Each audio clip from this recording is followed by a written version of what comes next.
Hello बच्चों, जरा ये बताइए मुझे कि किसी सरल विद्युत परिपथ में नेटवर्क संबंधी समस्याओं को हल करना हो तो हम कौन से नियम को अप्लाई करते हैं। बिल्कुल सही, हम अप्लाई करते हैं ओम के नियम का। पर यदि नेटवर्क थोड़ा जटिल हो जाए तो नेटवर्क संबंधी समस्याओं को हल करना ओम के नियम से थोड़ा असुविधाजनक हो जाता है और इसी असुविधा को हटाने के लिए भौतिकविद गुस्ताव रॉबर्ट किरचॉफ ने दो नियमों का प्रतिपादन किया।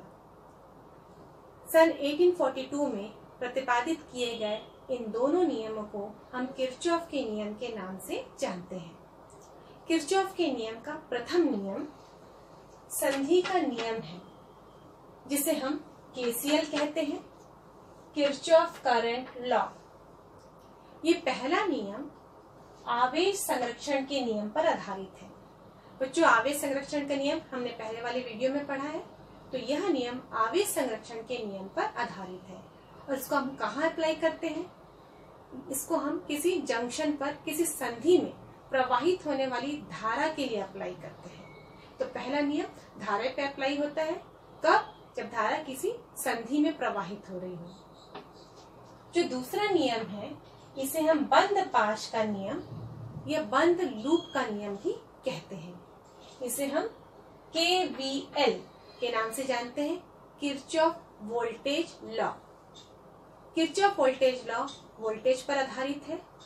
यह नियम ऊर्जा संरक्षण के नियम पर आधारित है। जैसा कि बच्चों हम जानते हैं, वोल्टेज, विभव, विभवांतर ये किए गए कार्य या व्यय हुई ऊर्जा के बराबर होते हैं। तो यह नियम किस पर आधारित है? यह नियम ऊर्जा संरक्षण के नियम पर आधारित है। तो आज के इस वीडियो में हम इन दोनों नियमों का अध्ययन एक एक करके करेंगे।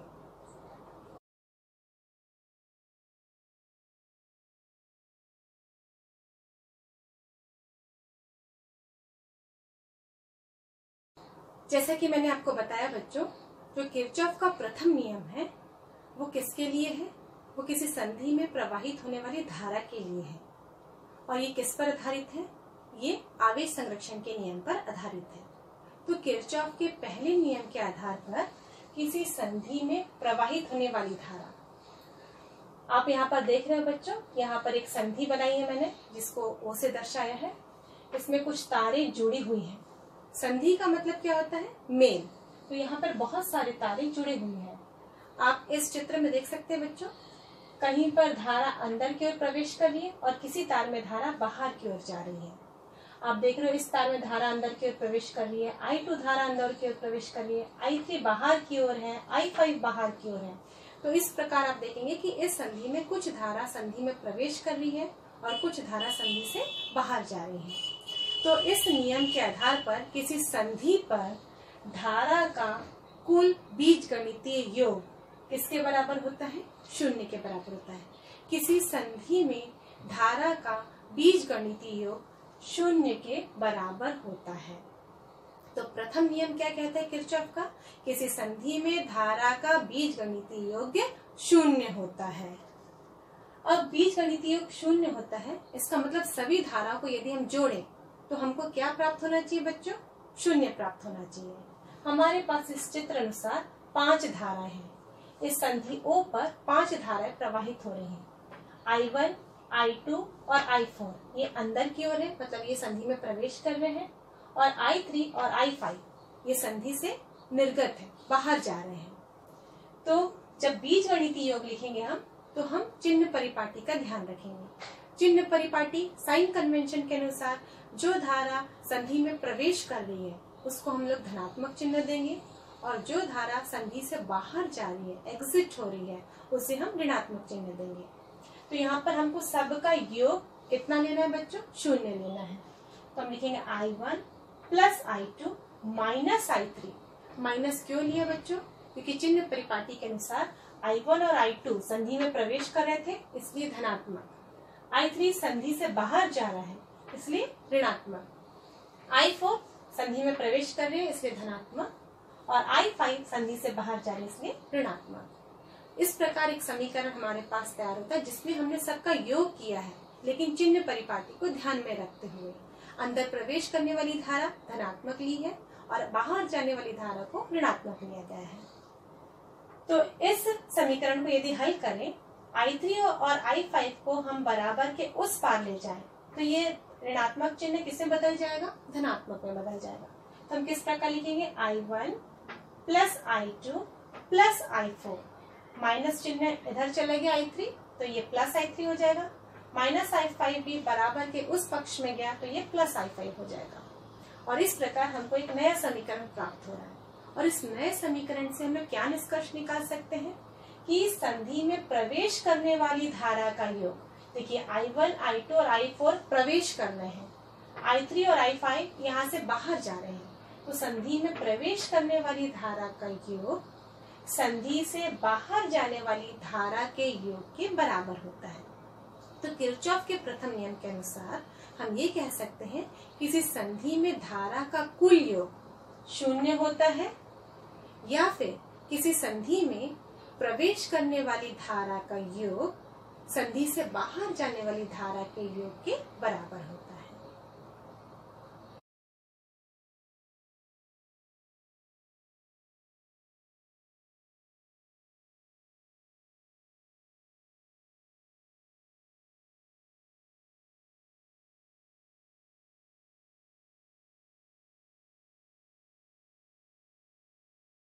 अब बात करते हैं बच्चों हम लोग किरचॉफ के द्वितीय नियम की, जो कि है बंद पाश का नियम। और इसको समझने के लिए मैंने यहाँ पर एक बंद पाश क्लोज्ड मैश एक लूप लिया है ABCDA, जिसमें धारा को प्रवाहित करने के लिए विद्युत स्रोत सेल लिया है, जिसका विभव बल E1 से दर्शाया गया है।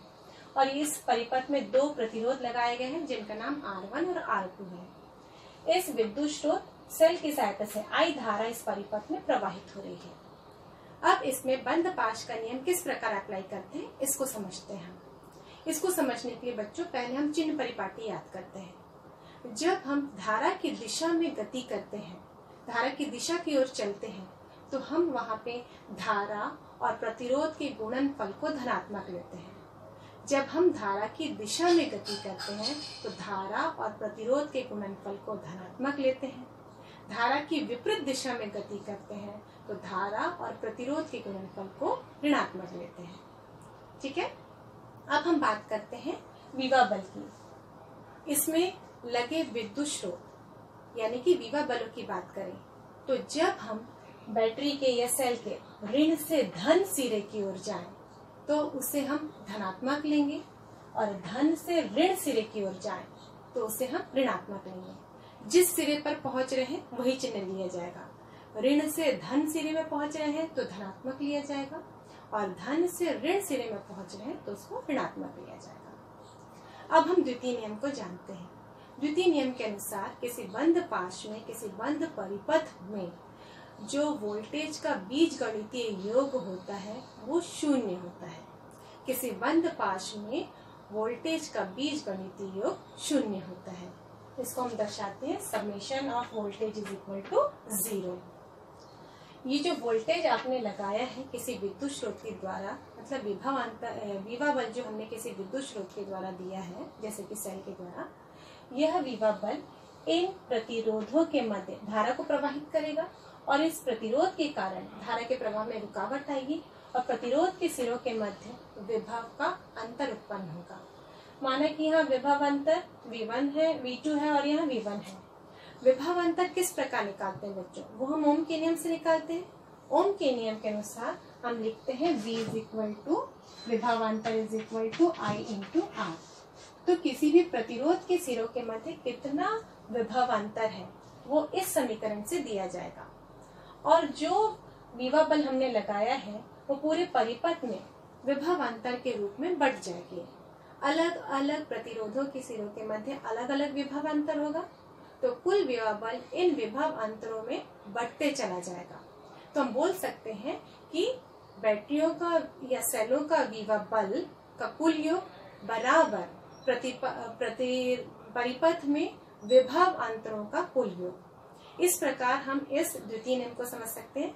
हालांकि द्वितीय नियम क्या है बच्चों? द्वितीय नियम के अनुसार किसी भी बंद पाश में वोल्टेज का कुल योग आपको कितना प्राप्त होगा? 0 होगा।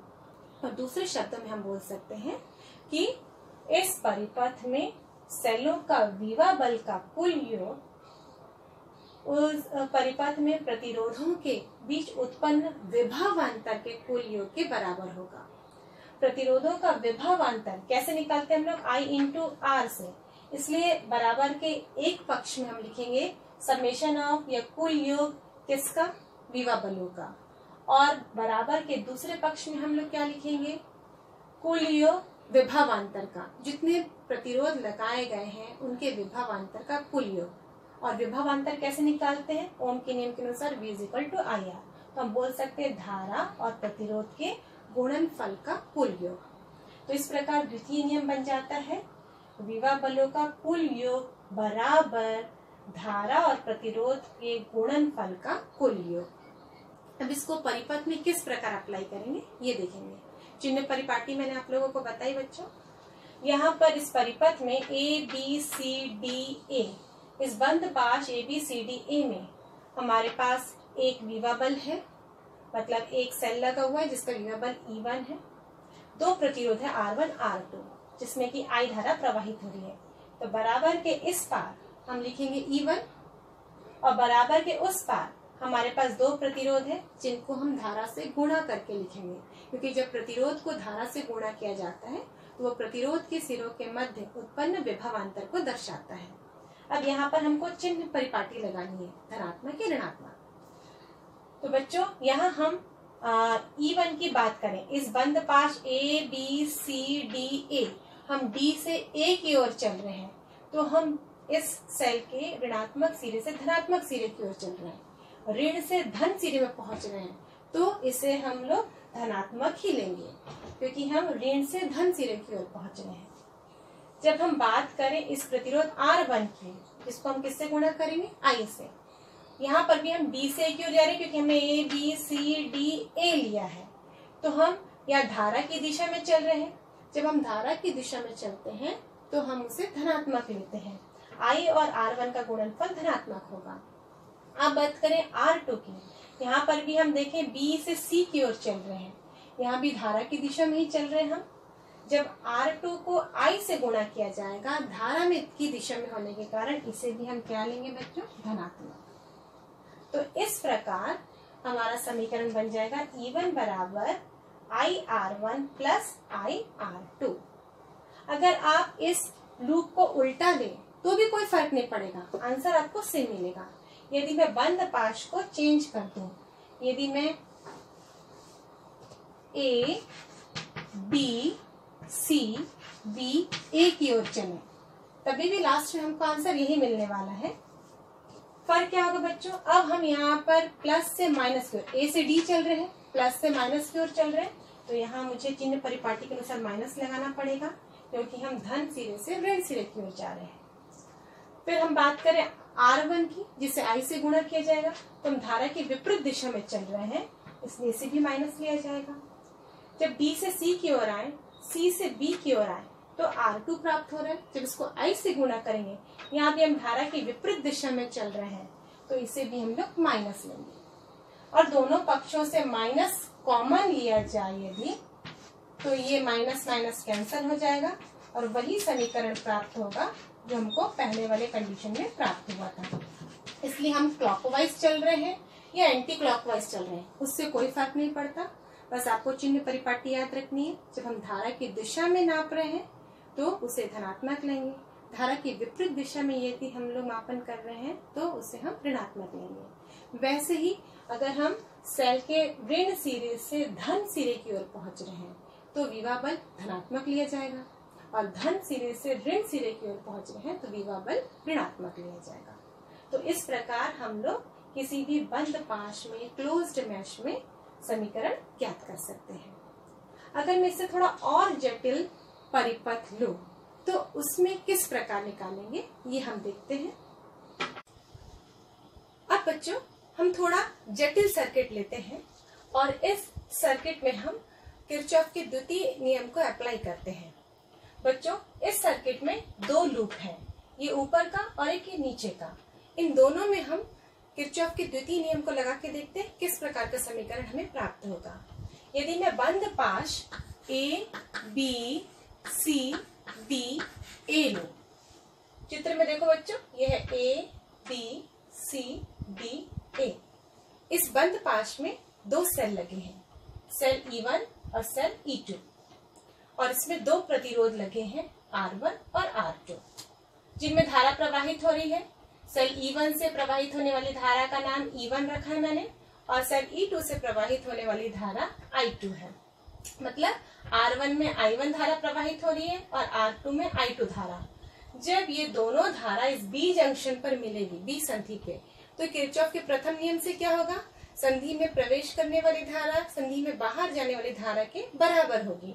तो यहाँ पर I1 और I2 प्रवेश कर रहे हैं, इसकी दिशा भी इस तरफ है और इसकी दिशा भी इस तरफ है, और ये दोनों ही प्रवेश कर रहे हैं और ये धारा बाहर जा रही है। तो I1 प्लस I2 प्रवेश करने वाली धारा का योग बाहर जाने वाली धारा के बराबर होगा। तो यहाँ पर बाहर जाने वाली धारा कितनी हो जाएगी, I1 प्लस I2। मतलब नीचे वाले लूप में I1 प्लस I2 धारा प्रवाहित हो रही है R3 प्रतिरोध से। ठीक है बच्चों, इसको हम लोग बाद में डील करेंगे, अभी हम इस लूप की बात कर रहे हैं। इस लूप में हमारे पास दो विभव बल है, तो हमको समीकरण कैसे बनाना है बच्चों, बराबर के एक तरफ हमको जितने विभव बल है मैश में उनको जोड़ना है, उनका योग चाहिए, और बराबर के दूसरे पक्ष में हमको वहां पर मौजूद विभवांतर का योग चाहिए। विभवांतर कैसे निकालेंगे, धारा और प्रतिरोध को गुणा करके। तो दूसरे पक्ष में बराबर के हमको धारा और प्रतिरोध का गुणनफल चाहिए होगा। तो पहले यहाँ पर देखते हैं, इस बंद पाश में, इस लूप में E1 और E2 दो विभव बल हैं। तो मैं यहाँ लिखूंगी E1 और E2।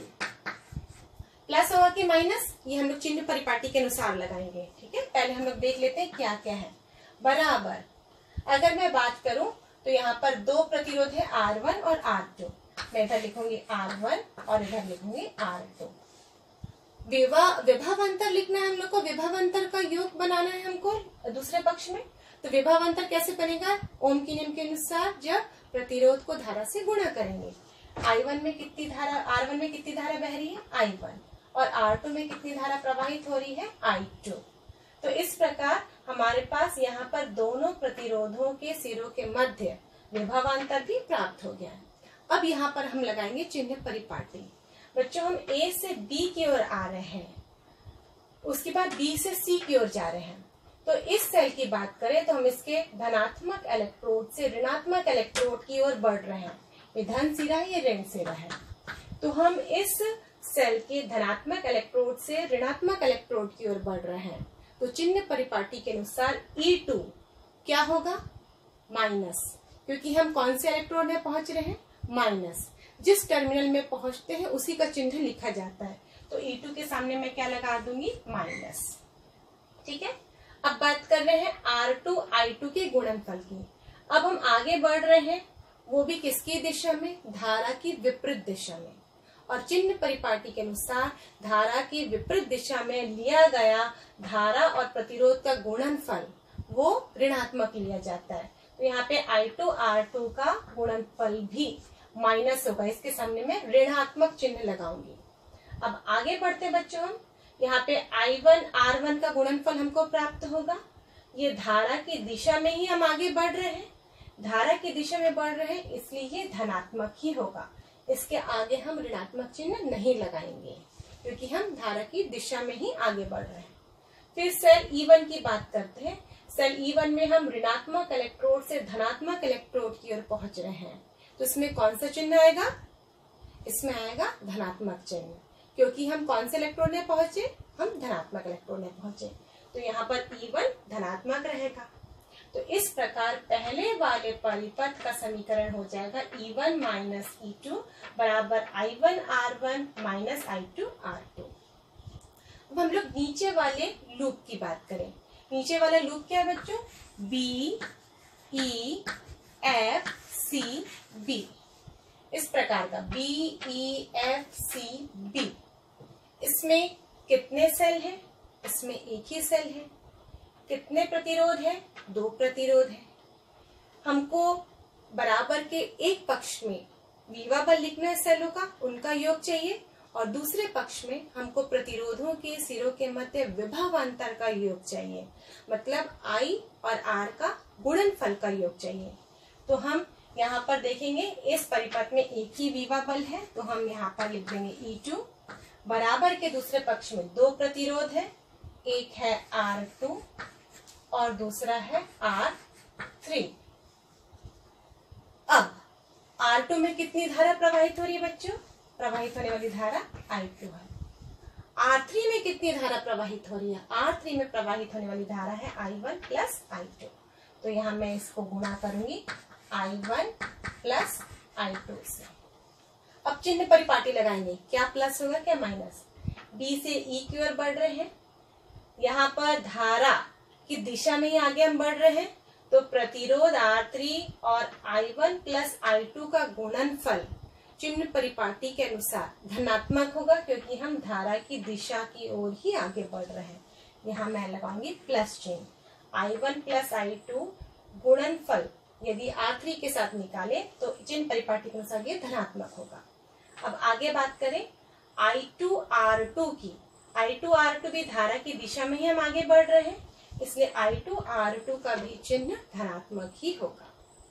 अब बात करते हैं विभव बल E2 की। यहाँ हम लोग ऋणात्मक सिरे से धनात्मक सिरे की ओर पहुंच रहे हैं, तो ये क्या लिया जाएगा? अब तो आप बता ही देंगे बच्चों। हम ऋणात्मक इलेक्ट्रोड से धनात्मक इलेक्ट्रोड की ओर पहुंच रहे हैं, तो चिन्ह परिपाटी के अनुसार विभव बल E2 क्या होना चाहिए? बिल्कुल सही, ये धनात्मक ही होना चाहिए। तो यहाँ पर ये धनात्मक चिन्ह आएगा। इस प्रकार इन दोनों बंद पाशों के लिए, क्लोज्ड मैश के लिए हमने दो अलग अलग समीकरण ज्ञात किए। किसको अप्लाई करके? किरचॉफ के द्वितीय नियम को अप्लाई करके। इस प्रकार कितनी भी जटिल परिपथ क्यों ना हो, नेटवर्किंग संबंधी समस्याओं को हल करने के लिए उसमें आसानी से किरचॉफ के द्वितीय नियम का इस्तेमाल किया जा सकता है। थैंक यू बच्चों।